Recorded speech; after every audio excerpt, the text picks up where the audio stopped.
प्रिय प्रिय साथियों, जय हिंद। साथियों, यदि आपको कहा जाए कि आपको अपनी जिंदगी के 3-4 साल या उससे भी अधिक समय एक ऐसे परीक्षा की तैयारी में लगाएं जिसके क्लियर होने के चांसेस तो 50-50 है, लेकिन यदि क्लियर हो गया तो आप अपने कैरियर के साथ साथ समाज और प्रशासन की जिम्मेदारी को भी बहुत बेहतर तरीके से संभाल पाएंगे। तो आप एक ऐसा रिस्क लेना चाहेंगे? जी हां, मैं यूपीएससी की ही बात कर रहा हूं। यूपीएससी दरअसल दुनिया के सबसे कठिन टेस्ट में से एक है और बेशक हमारे देश की सबसे कठिन परीक्षा भी। लेकिन कौन सी ऐसी चीज है जो इस टेस्ट को इतना कठिन बनाती है? वो है इसकी प्रक्रिया।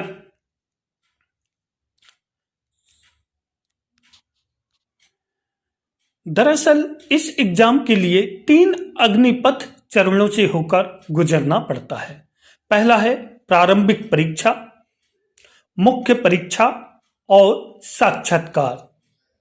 इनमें से यदि उम्मीदवार किसी एक चरण को भी क्वालिफाई नहीं कर पाता है तो उसको पुनः अगले वर्ष प्रारंभिक परीक्षा के साथ इन्हीं चरणों से होकर गुजरना पड़ता है।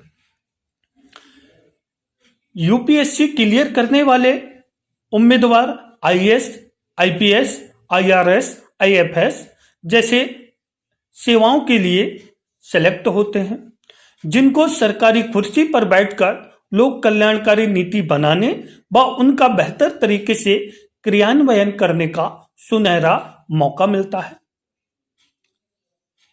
क्या वाकई ये एग्जाम इतना कठिन है? क्या इस एग्जाम को आप और हम क्लियर नहीं कर सकते? तो ऐसे बहुत सारे प्रश्न हैं, चलिए हम इस पर चर्चा करते हैं। कहते हैं किसी भी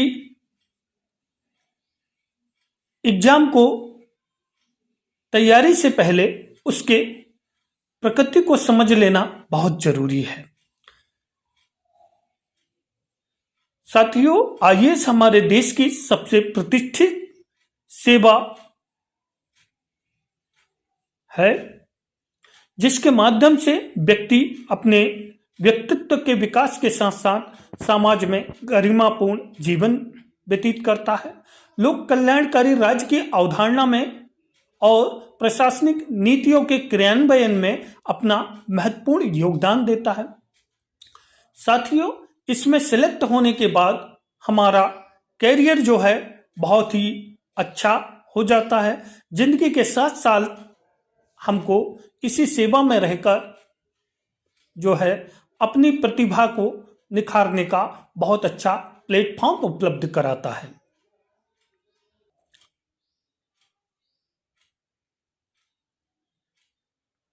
यदि मैं कहूं कि आईएएस की परीक्षा एवरेस्ट फतेह करने से कठिन है तो इसमें आपको कोई संशय नहीं होना चाहिए। इसके चयन के 3 अग्निपथ प्रारंभिक परीक्षा में यदि हम बात करें, जो व्यक्ति प्रारंभिक परीक्षा से तप कर बाहर निकलता है वही उम्मीदवार एक सच्चा हीरा होता है। इसमें दृढ़ संकल्प, धैर्य, गहन समझ, सही सूझबूझ, अनुशासन रखने वाले उम्मीदवार ही इस परीक्षा को सफल कर पाते हैं। प्रारंभिक परीक्षा में मुख्य रूप से 2 प्रश्न पत्र होते हैं, एक सामान्य अध्ययन का और दूसरा होता है सिविल सर्विसेज एप्टीट्यूड टेस्ट, अर्थात जिसको सीसेट कहते हैं। तो यहां पर यदि हम बात करें तो सामान्य अध्ययन दोनों ही प्रश्न पत्रों पर निगेटिव मार्किंग होती है 1/3।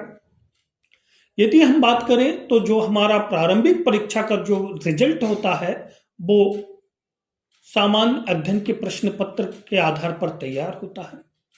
सी सेट केवल क्वालिफाइंग टेस्ट होता है साथियों, एक प्रकार का स्क्रीनिंग टेस्ट होता है जिसमें सही सूझबूझ, दृढ़ संकल्पित और कड़ी मेहनत करने वाले उम्मीदवार को जो है चयन करता है और बाकी उम्मीदवार को बाहर कर देता है।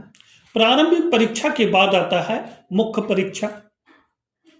यदि हम मुख्य परीक्षा की बात करें तो मुख्य परीक्षा में जो है उम्मीदवार के गहन विश्लेषण, उसके ज्ञान का तार्किक परीक्षण करना जो है मुख्य परीक्षा में होता है।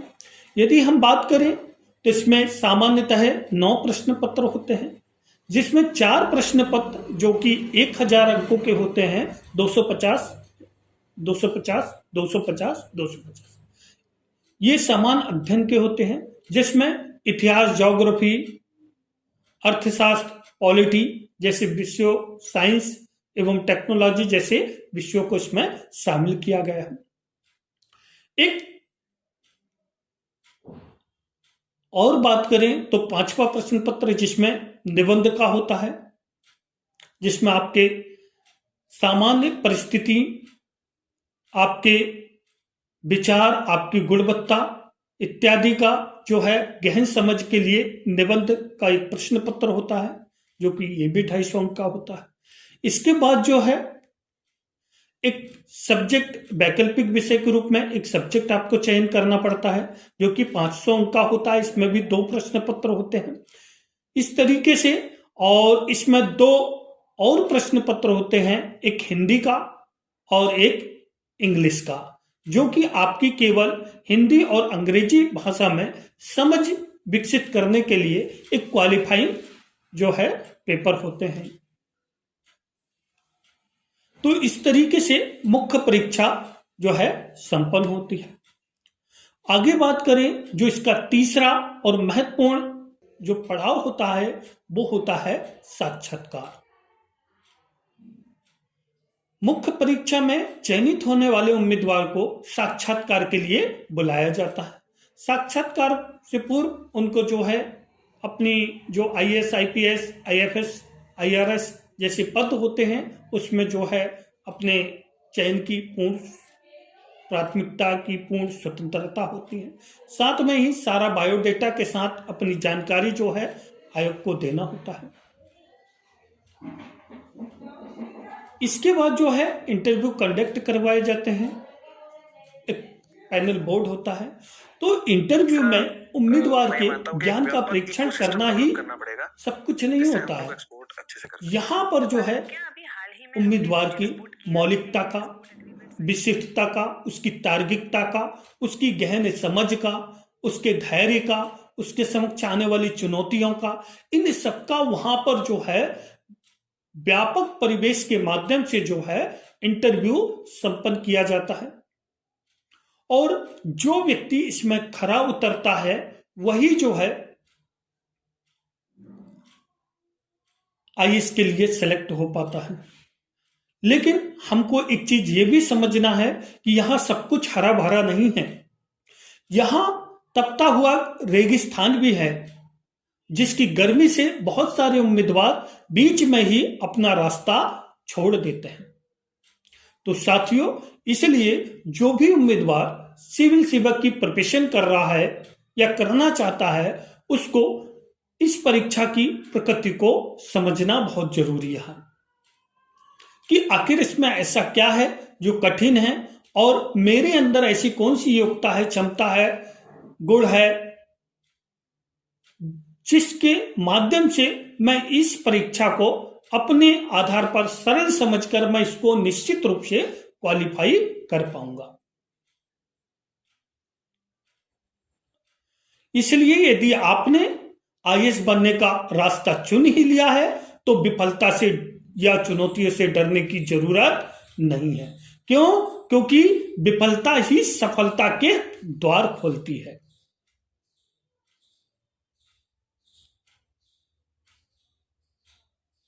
यदि हम बात करें तो इसमें प्रतिवर्ष जो है लगभग 4 से 5 लाख लोग प्रारंभिक परीक्षा में सम्मिलित होते हैं और कुल प्रतिवर्ष पदों की संख्या होती है 1000 से 1100 के आसपास, अर्थात 900 से 1100 के बीच में, जिसमें आईएएस के 180 से 200 पद, आईपीएस, आईएफएस, है ना, इस तरीके से होती हैं।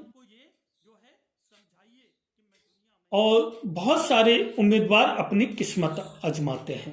तो मैं आपको ये बता दूं कि यूपीएससी कोई भी सरल या शॉर्टकट रास्ता नहीं उपलब्ध कराती जिससे आप सेलेक्ट हो जाओ। क्यों? क्योंकि इसके 3 स्तर होते हैं। किस्मत के भरोसे आप प्रारंभिक परीक्षा क्वालिफाई कर पाते हो, है ना, मुख्य परीक्षा नहीं।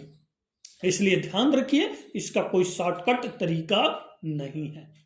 अपने 3-4 साल पूर्ण समर्पण के साथ, कड़ी मेहनत के साथ, दृढ़ संकल्प के साथ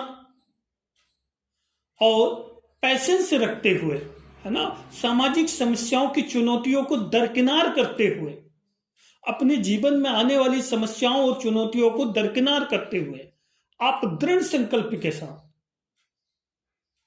एक टारगेट बनाएं, सही रणनीति के साथ इस परीक्षा को जो है सम्मिलित हों, क्योंकि इसमें अटेम्प्ट का भी महत्वपूर्ण स्थान होता है। और मैं आपको बता दूं, बहुत सारे उम्मीदवार ये सोचते हैं कि योग्यता की यदि बात करें तो इसमें सिर्फ योग्यता इतनी ही है कि आपका स्नातक होना चाहिए, ग्रेजुएशन होना चाहिए, किसी भी सब्जेक्ट से हो, कोई दिक्कत नहीं है। आपको सप्लीमेंट्री आई हो, आप जो है पत्राचार के माध्यम से आपने क्वालिफाई किया हो, इसका कोई मायने नहीं रखता है। क्यों? क्योंकि मायने रखता है इसके एग्जाम की प्रकृति। मेरे बहुत सारे साथी है, मैं यूपीएससी में जो है यूपीएससी एग्जाम की प्रिपरेशन किया हूं लंबे समय तक। मुझे सिविल सेवा में इंटरव्यू देने का अवसर भी प्राप्त हुआ। मैं अभी वर्तमान में फॉरेस्ट ऑफिसर एवं फॉरेस्ट ट्रेनिंग ऑफिसर के रूप में बैतूल में पदस्थ हूं और विगत 10 वर्षों से सिविल सेवा की प्रिपरेशन भी करा रहा हूं। काफी बच्चे सिलेक्ट भी हुए हैं। तो साथियों, इसमें जरूरी नहीं है कि हर व्यक्ति सफल हो पाए, लेकिन एक चीज ध्यान रखना कि जो व्यक्ति प्रारंभिक परीक्षा, मुख्य परीक्षा के बाद साक्षात्कार तक जाता है और साक्षात्कार में वो सफल हो जाता है और 99% वो सफल हो जाएगा यदि उसने अच्छे तरीके से सही रणनीति के साथ मेहनत किया, सही दिशा में मेहनत। बहुत सारे ऐसे जो है अभ्यर्थी है, उम्मीदवार है, जो प्रथम प्रयास में ही सफल हो पाते हैं। बहुत सारे ऐसे उम्मीदवार होते हैं जिनको द्वितीय, तृतीय, चतुर्थ प्रयास में सफल हो पाते हैं। तो हमको बिल्कुल भी घबराना नहीं है, बिल्कुल भी जो है अपने मन को विचलित करने की जरूरत नहीं है। बस धैर्य की जरूरत है, पैसेंस की जरूरत है और सही रणनीति, सही मार्गदर्शन के साथ आपको तैयारी करने की जरूरत है। हाँ, थोड़ी सी समस्या हिंदी मीडियम वालों को आती है, क्योंकि अधिकांश जो स्टडी मटेरियल होता है वो इंग्लिश में अच्छे गुणवत्ता के साथ उपलब्ध है। हिंदी में थोड़ा सा इन चीजों की समस्या आती है और थोड़ा सा ये देखा गया है कि जब से सीसेट आया है तो थोड़ी से हिंदी मीडियम के बच्चों का जो प्रारंभिक परीक्षा में ही चयन कम होता है, तो मुख्य में भी कम हो पा रहा है और फाइनल में भी कम हुआ। लेकिन इसका मतलब ये नहीं कि हिंदी मीडियम वालों के साथ कोई भेदभाव किया जाता, ऐसा बिल्कुल भी नहीं है। क्यों? क्योंकि मैंने भी डॉक्टर विकास दिव्यकीर्ति सर, जिनका मैं बहुत बड़ा फैन भी हूँ, यदि मैं बात करूँ तो मैंने उन्हीं के मार्गदर्शन में अपनी सिविल सर्विसेज की परीक्षा प्रारंभ की थी, दृष्टि तबजन न्यू दिल्ली से। बहुत अच्छा इंस्टीट्यूट है। तो यदि आप जो व्यक्ति, जो उम्मीदवार 12th के बाद जो है प्रोफेशन, यदि आईएएस की प्रिपरेशन करना चाहते हैं तो वो 12th के बाद से ही रणनीति बना ले, ताकि उनका ग्रेजुएशन कंप्लीट हो, तब तक उनकी बेहतर तैयारी हो सके। और जो व्यक्ति तब कर आता है, यूपीएससी के एग्जाम से तब कर आता है, तो निश्चित रूप से मानिए कि उसमें क्या गुणवत्ता होती होगी। क्यों? क्योंकि जब आप आईएएस के लिए सेलेक्ट होते हैं, जब आप डीएम बनते हो, डिस्ट्रिक्ट मजिस्ट्रेट आते हो, तो आपको पता होगा जिला कलेक्टर के रूप में एक बड़ी भूमिका होती है आपकी, है ना। कानून एवं शांति व्यवस्था तो बनाए रखना ये तो है ही है, साथ में ही आपके माध्यम से उस जिले की जो है, आप सर्वोच्च प्रशासनिक अधिकारी होते हैं, उस जिले का इतिहास आपकी कलम से लिखा जाएगा। समाज का कौन सा व्यक्ति कौन से पायदान पर जाएगा और उसको अंतिम पायदान पर बैठे व्यक्ति को इसका लाभ मिल पाएगा, ये आपके ऊपर डिपेंड करता है। आप ही वो व्यक्ति हो जो आगे चलकर कैबिनेट सेक्रेटरी तक जाओगे, हमारे मंत्रिमंडल, हमारे प्रधानमंत्री जी को आप सलाह व परामर्श दोगे। तो बहुत महत्वपूर्ण पद होता है, इसकी भूमिका को समझिए, इसकी प्रकृति को समझिए और फिर तैयारी कीजिए। मान प्रतिष्ठा तो है ही है, साथ में ही आपको अपने सपने साकार करने, अपने समाज के विकास के लिए जो है कार्य करने का बहुत अच्छा प्लेटफॉर्म यहां पे आपको मिलता है। तो साथियों, यदि आपको जो है वीडियो अच्छा लगा हो तो जरूर दोस्तों में